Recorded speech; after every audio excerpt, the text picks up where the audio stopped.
So let us continue the discussion on rectifiers.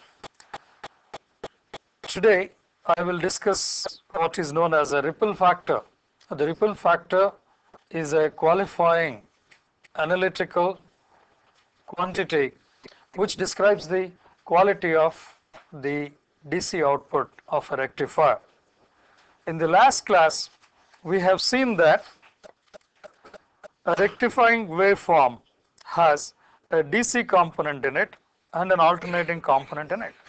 So this DC component is the wanted component, and this is the unwanted ripple component. Now, the ripple factor is something which determines how much is this ripple voltage. Obviously, it has to be as a function of the wanted component. The unwanted component has to be a function of unwanted component, because it should be an absolute term and normalized terms. Therefore, it is normalized with respect to the DC. Hence, the ripple factor definition is given in this fashion. It is the ripple voltage which is measured as the RMS voltage divided by the DC voltage.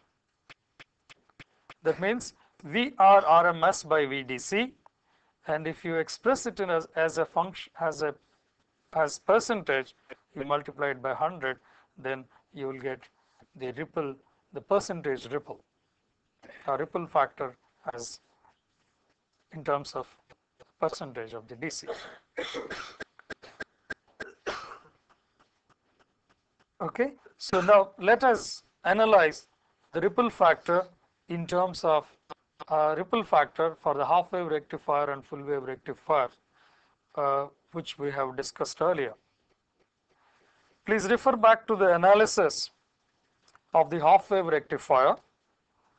We have analyzed and found that the DC voltage is very closely equal to Vm by pi, or DC voltage is equal to Vm by pi, where Vm is the peak voltage of the rectified output. And we have determined the RMS voltage as Vm by 2. This RMS voltage is equal to the RMS voltage of this waveform, rectified waveform. It is not the RMS voltage of the ripple.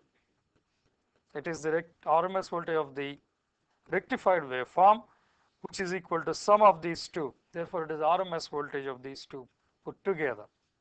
So from this, we have to compute the RMS voltage of the ripple itself, or the AC component.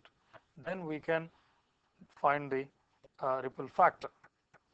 Now, it is known that, so in the case of a half wave rectifier,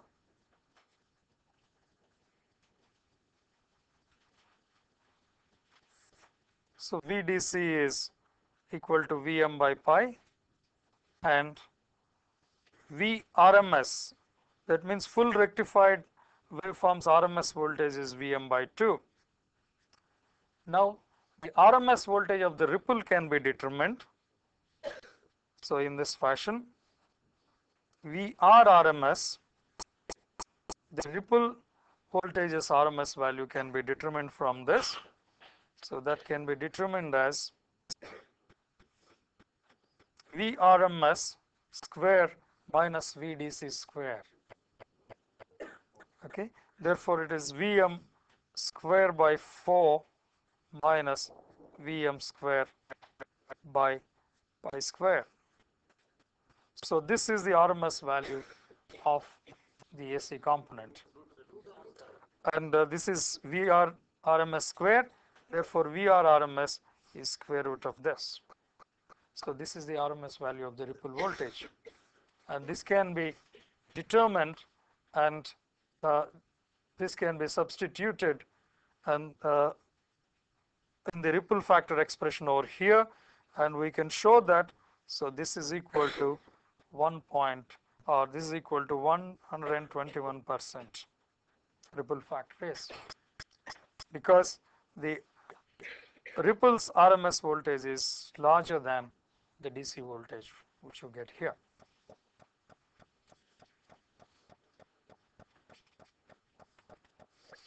Now let us find out the ripple factor of full wave rectified waveform. So in the case of a full wave rectifier,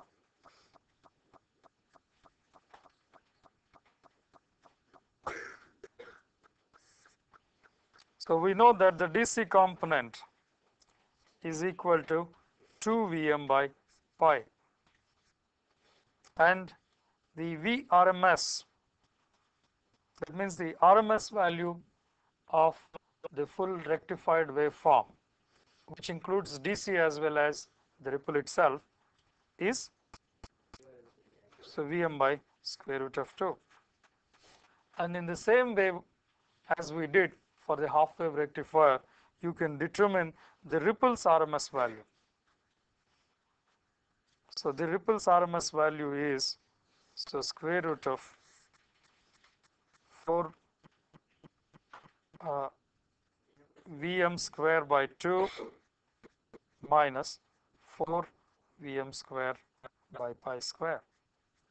So this is the ripple's RMS value, and if you divide it by the DC value, which is equal to Vm by pi, so you get the ripple factor for a full wave rectified waveform as 48%,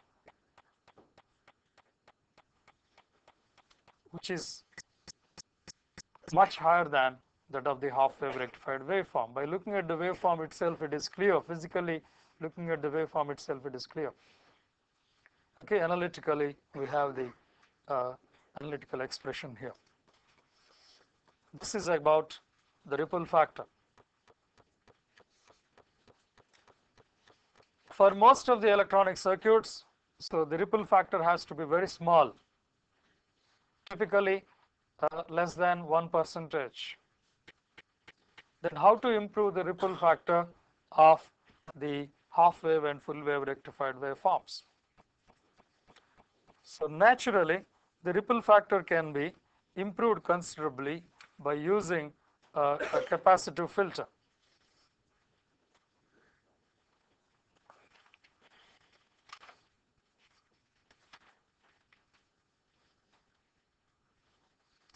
So let us consider a rectifier.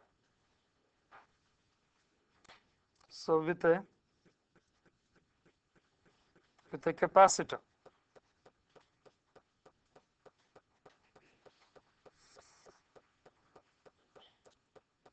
The full wave rectifier, so let us consider this full wave rectifier with 2 diodes,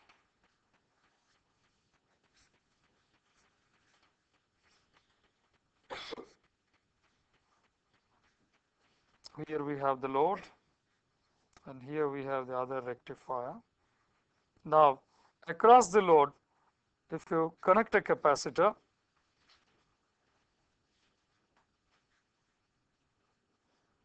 so you will find that the ripple factor is considerably improved. The kind of waveform we get at the output of the load is like this.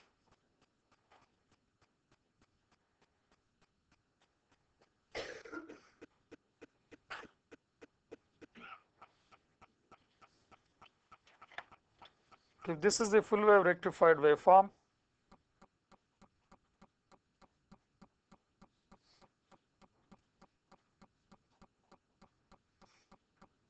this is the full wave rectified waveform as a function of time, and this output voltage.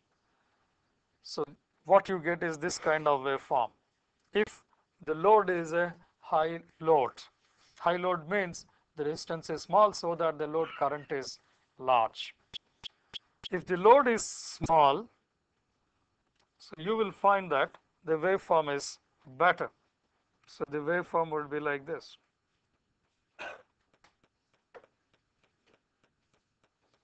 The ripple is very small, so DC value itself is almost equal to the peak value, and the ripple is very small. With increased load, of course, that is reduced load resistance RL, of course the ripple increases like this, but still it is far better than that of a full wave rectifier. Now let us look at how you get this kind of voltage waveform. So during the positive half cycle, the voltage across the secondary over here charges the capacitor along with increasing the load resistance through this diode. Therefore, it charges, the capacitor gets charged to the full voltage Vm. Well, with a lag corresponding to the resistance over here and RC, the capacitor gets charged with a time constant which is equivalent to the series resistance over here, equivalent series resistance of this diode, and if the source has some resistance, that resistance added, and through that the capacitor gets charged. And this resistance being very small, the series resistance being very small, the capacitor gets charged almost instantaneously, so very fast. In practice, you will not find any difference over here. So the capacitor rises, the capacitor voltage rises with the output voltage, with the input voltage to the peak value. Now, once the capacitor voltage is charged to the peak value, that is Vm, and the input starts falling, because of the sinusoidal voltage, and at this point itself, this diode becomes reverse biased because its output point is already charged to plus Vm here, and the input is falling below Vm, just below Vm, and as a result, this diode becomes reverse biased at this point. Just beyond the peak point, the diode becomes reverse biased. Why? Because the output is already charged. So the capacitor is already charged to the voltage of Vm. Therefore, the diode becomes reverse biased at this point, and therefore it is like an open circuit. Well, the other diode is also like an open circuit because that is also reverse biased. Then this load is supplied by the current that is drawn from the capacitor. The capacitor is already charged. It transfers its charge, or it dissipates its charge through the load resistance. Therefore, the voltage across the capacitor goes down exponentially with the time constant equal to RL into C. At this point, if I consider this point as t equal to 0, and initially the capacitor is charged to Vm, the expression for this waveform is Vm e to the power of minus t by RL into C. So this is known to you from the network theory. If the time constant, this capacitor which is initially charged to Vm is getting discharged to RL, therefore the voltage falls at the ratio of as this function Vm e to the power of minus t by RLC. So naturally, by this time, it will discharge by certain amount. It naturally depends on the time constant RLC and the time difference from this place to this place. If this time is t1, so this voltage at this point would be naturally Vm e to the power of minus t1 by RL into C.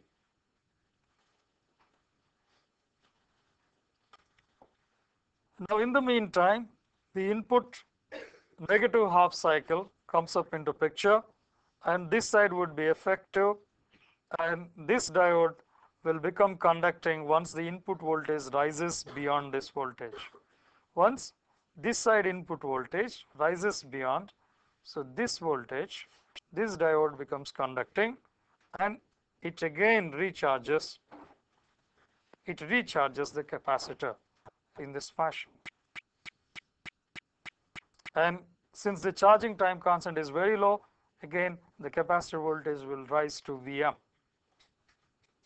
So up to this point, the capacitor charges up to this point, and the voltage rises to Vm again.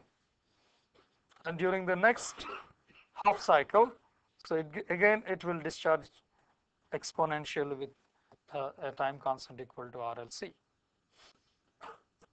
Naturally, with RLC, a small RLC, this drop would be, the drop rate would be very low, and with large RLC, with large RLC, the drop rate would be very low, whereas with small RLC, the drop rate would be high.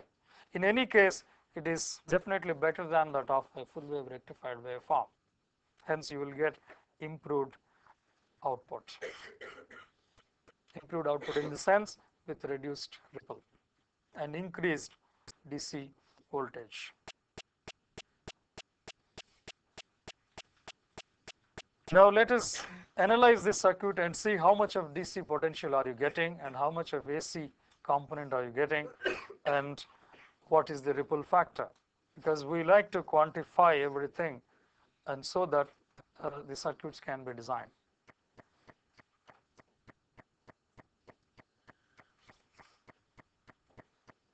Let us do some simplifications for analytical purposes. Okay, so that is by the assumption that RLC is much larger than the time period of the waveform. So time period of 50 hertz is equal to 40 milliseconds. I'm sorry, 20 milliseconds. Okay, if RLC is much larger than the time period of the input sine wave, so you can approximate the charging and discharging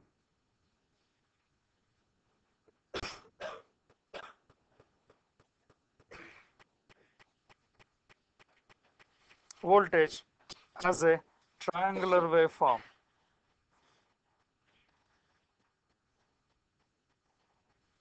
This can be approximated by a triangular waveform with the peak equal to Vm.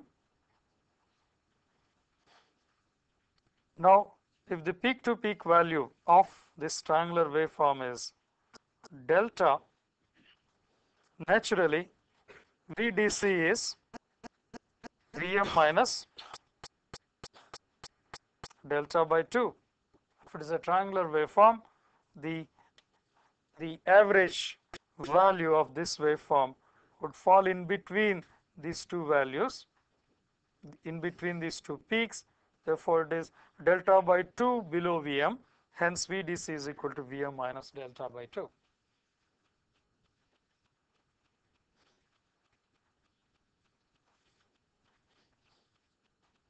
And similarly, RMS value also can be, RMS value of the ripple also can be determined as the mean square value of this triangular waveform, or root mean square value of this triangular waveform. Now let us find out the delta.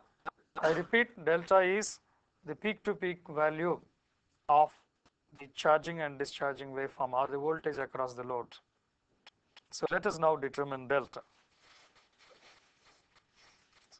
So to determine delta, let us assume that the discharging time is approximately T by 2.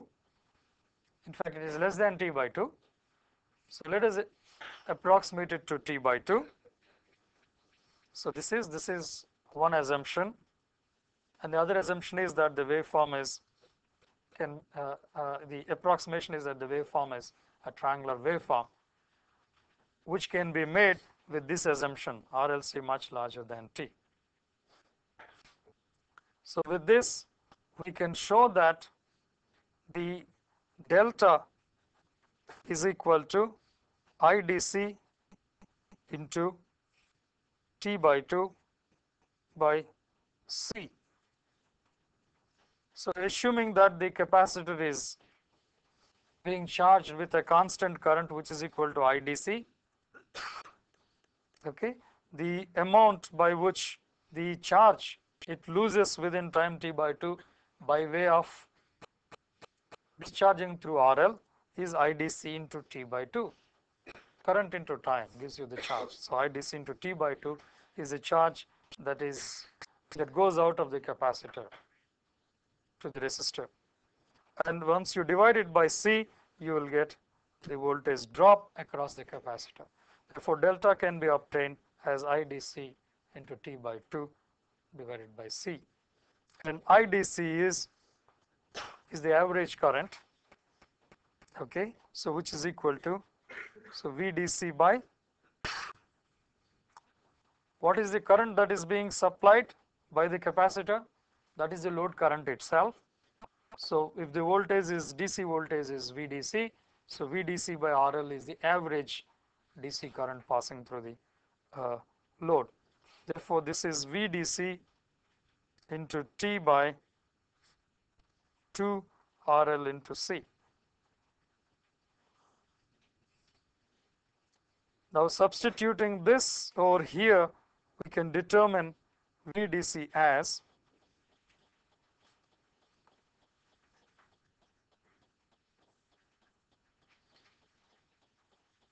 Vm minus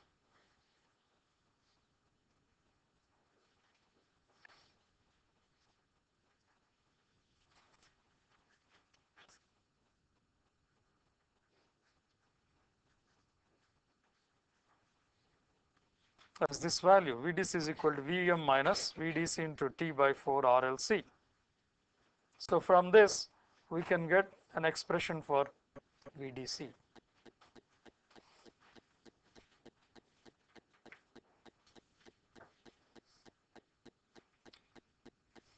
I am not carrying out the analysis over here, but it can be shown that the ripples RMS voltage is equal to 2.4 VDC by RL into C.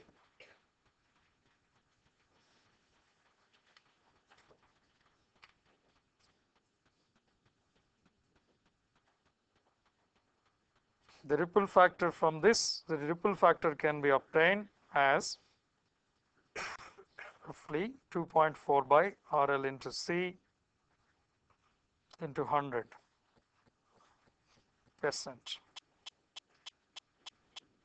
By dividing the RMS value of the ripple by the DC value, it can be shown that the ripple factor is 2.4 by RL into C into 100%. How to determine the RMS value of the ripple?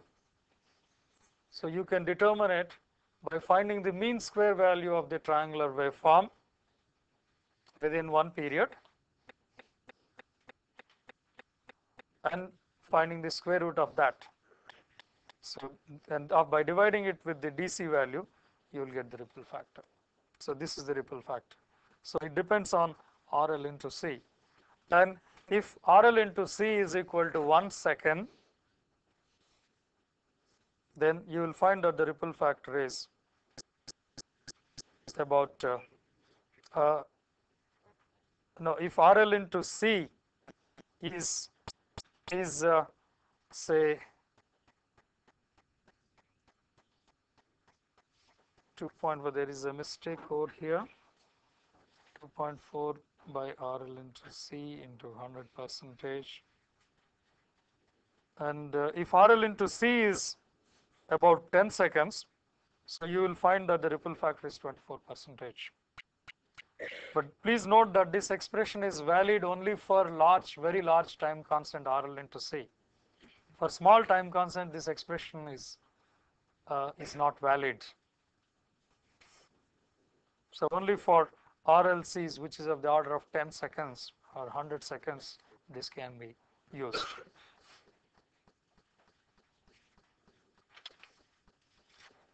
Now let us also see how the waveform of the current passing through the diode looks like.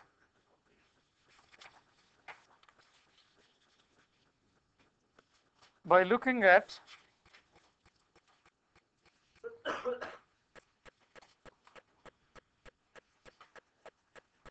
current waveform through the diode.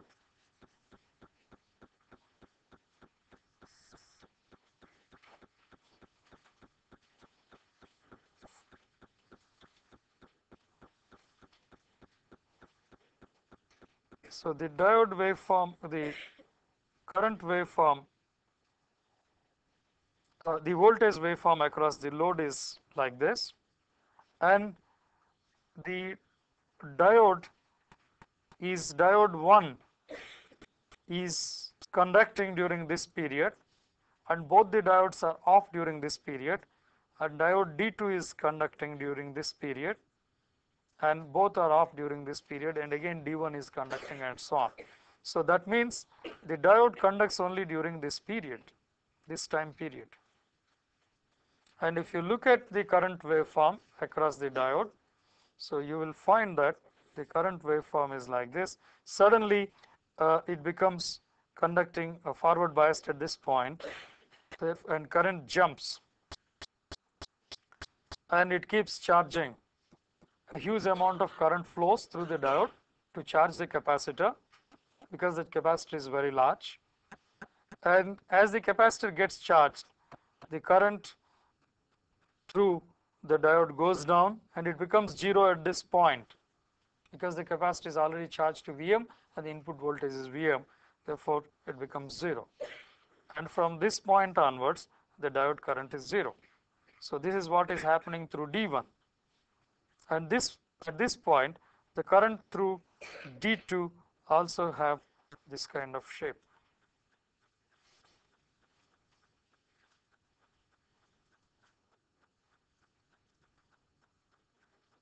Hence the current passing through the diode is of this time, is of peaky nature. So when you design the circuit, you have to select a particular diode for the rectification application. While selecting the diode, you have to take care of this aspect. See, the diode should be able to sustain a peak current of this much. So if you find out the average value, its average value may be something of this type. So the diode must be able to withstand this kind of peak current and this kind of average current.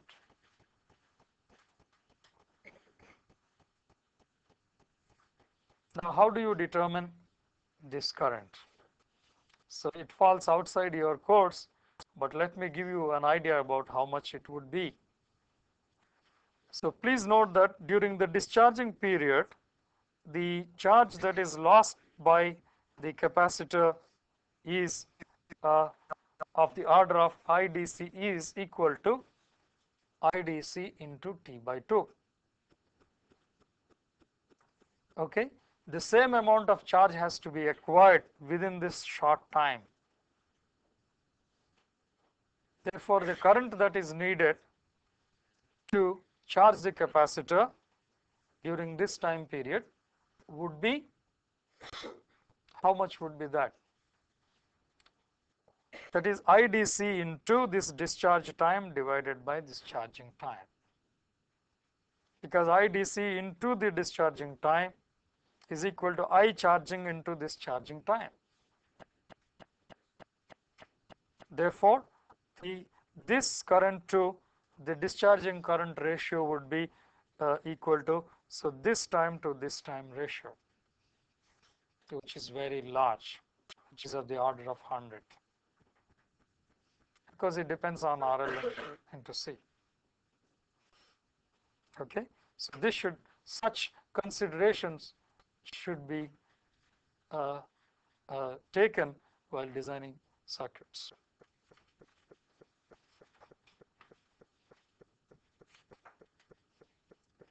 Well, with this, the ripple factor can be considerably improved. And if you want further improvement on the ripple factor, you have to go for a Zener diode across the capacitor. And before going into such Zener regulation circuits, so let us also look into what is meant by voltage regulation. So there is another important quantity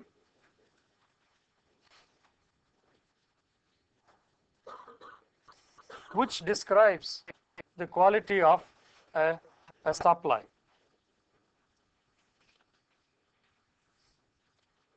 Say you have a supply here, and the supply is a 12-volt supply. I'm choosing 12 as an arbitrary number. Now, from this 12-volt supply, if you connect a load resistance of 12 ohms, so it draws 1 ampere current approximately from this 12-volt supply if it is an ideal supply. And if it is a 120 ohm resistance, it draws only 100 milliamperes. And if it is 1.2 K resistance, it draws only 10 milliamperes.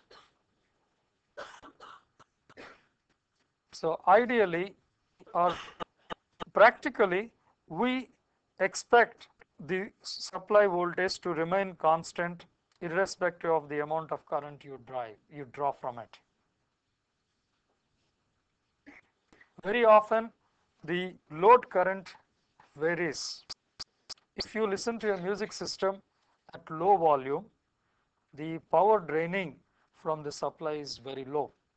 On the other hand, if you drive the speakers with high power, it draws a huge amount of current from the mains, from the supply.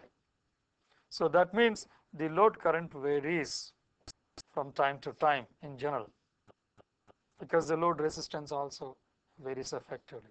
It is desirable that irrespective of, in spite of the variation in the load, this supply voltage remain constant.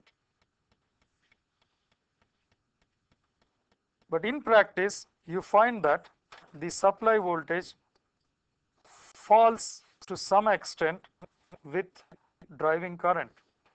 If this is with the load current, if the load current is IL and this voltage is the supply voltage and this is the load voltage, let us say that this is the load voltage VL. Actually, the voltage you get here drops with increased load current. So it may drop from say 12 volts to about 11 volts if you draw 1 ampere current through it with a high load. That means low load resistance. With low load resistance, there would be high loading, and because of high loading, this voltage may drop like this. Okay, ideally you want this to be flat. So this is another important characteristics of a supply. So we want it to be flat like this. How do you measure this with the voltage regulation? So voltage regulation can be measured like this: V no load minus V full load as a ratio of V full load. If you want, this is expressed as a percentage if you multiply it with 100. So one question may arise in your mind. So whether you take it as a ratio of V no load or V full load. Before that, let me explain what is meant by no load. So when you don't draw any current through it, that means when the output is open circuited, that means IL is 0. Whatever is the voltage that appears across the terminals is V no load. If your full load is say 100 milliamperes, so at full load, whatever is the voltage so that appears across this, that is V full load. So now this V no load minus V full load, that means this quantity, so divided by V full load is the percentage regulation.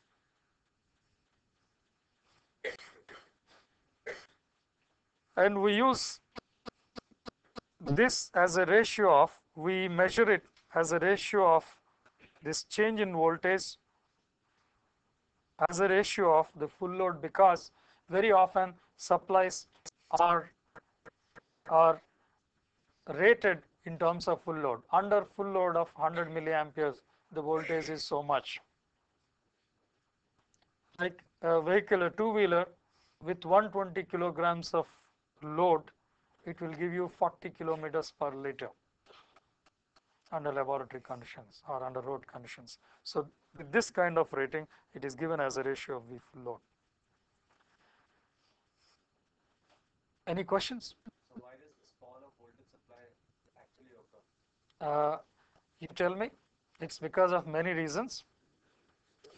You have the internal resistance. The diode has the forward resistance RF. Okay, in a half wave rectifying diode, for instance, you have RL and the diode here.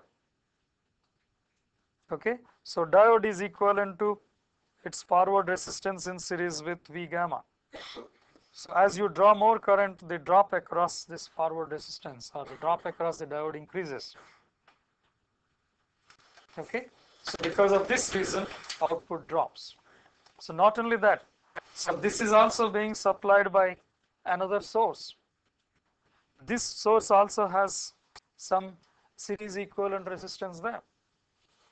As a result, you have, with increased load current, the drop across its own source resistance and the rectifier's own resistance comes into picture and the output voltage drops. In fact, this expression can be given as V load is equal to V no load minus IL into some series resistance, which can be denoted as a source resistance because that is the equivalent series resistance of the source that is being exhibited. This whole thing put together can be clubbed as having some series resistance, as a source resistance which is in series with the load. So in which case VL equal to V no load minus IL into RS, because when IL is 0, VL is V no load, and with increased IL, the VL drops. This is VL, the VL drops by an amount IL RS. Okay, so in which case, I mean, this is the equation of this straight line, okay, which is VL as a function of IL. And what is the slope of this equation, of this curve? Slope of this is RL, RS. If RS is 0, please note that voltage is on the y-axis and current is on the x-axis. Slope is voltage divided by current. I mean, derivative of the voltage divided by the current. It has ohms as units. So RS is the slope. If the source resistance is 0, naturally slope is 0 and percentage regulation is 0.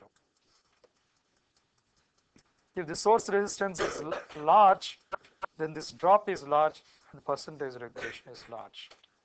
Therefore, we want the percentage regulation to be as small as possible with our supplies. Any questions at this point? Slope is minus R. Yes, you're right. Slope is minus RS. Thank you for pointing out, because it is a negative slope. Any question?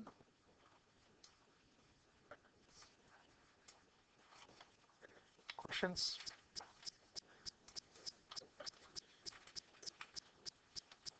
Now, with ripple factor defined and voltage regulation defined, percentage voltage regulation defined, let us go for further improving the circuit, the rectifying circuit. Using Zener diodes, the percentage regulation as well as ripple can be improved. That means the ripple can be reduced and percentage regulation also can be reduced. So let us look at the circuit. So this is a full wave rectifier with only diodes, and we have, say, a capacitive filter and say this is our load resistance RL. Okay. Now,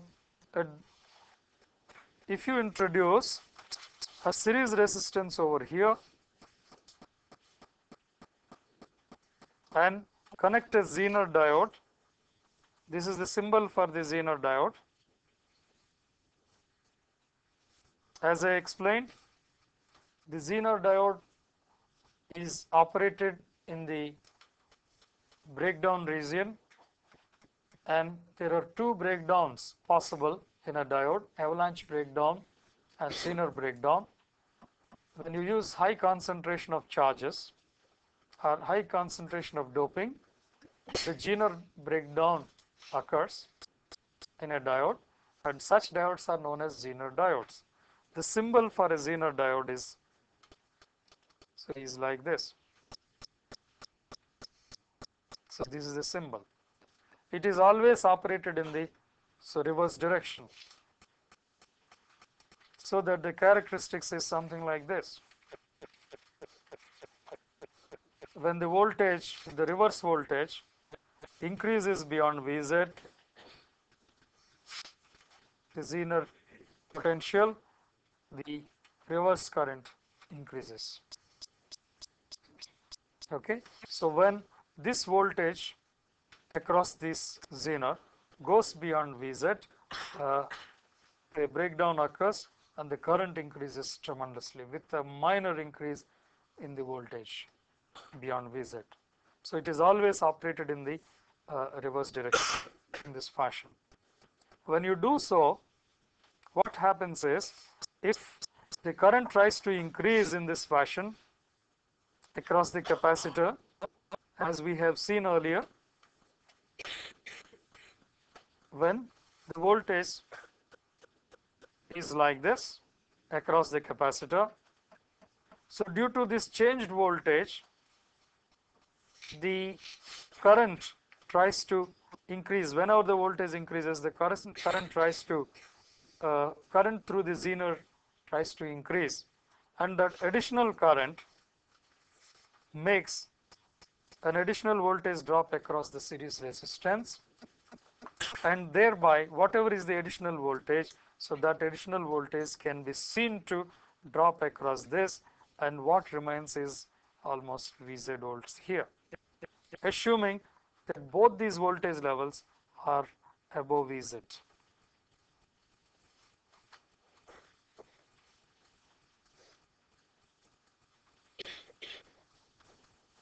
As an example, let us consider a 12 volts supply.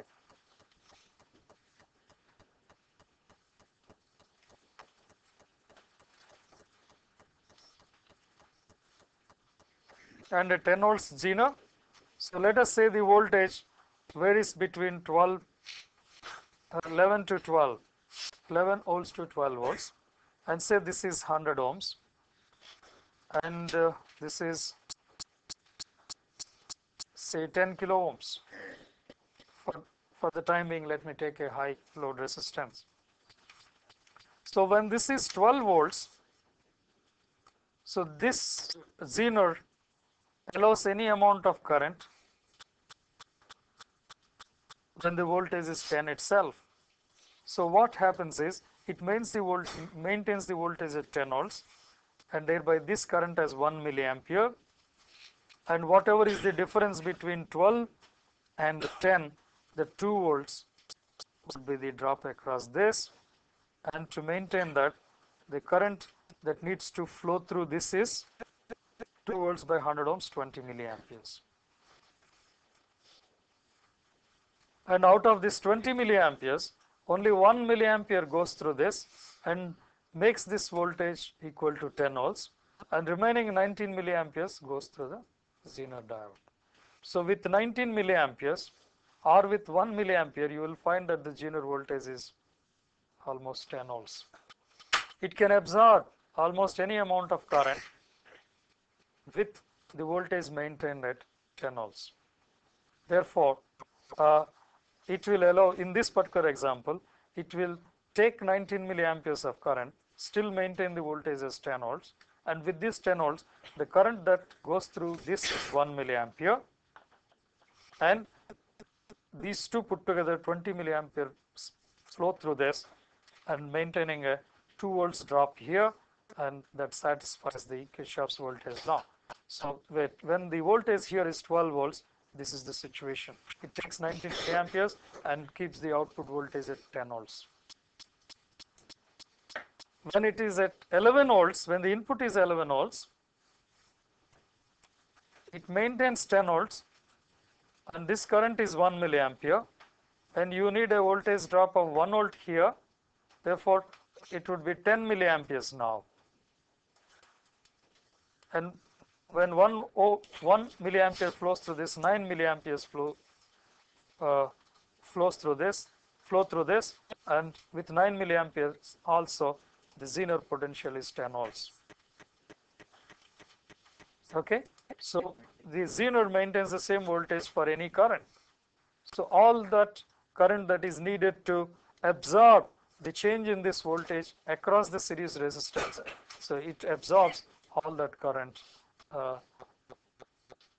by maintaining the voltage constant.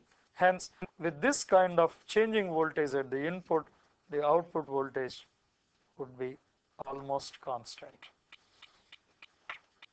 in the case of a Zener diode.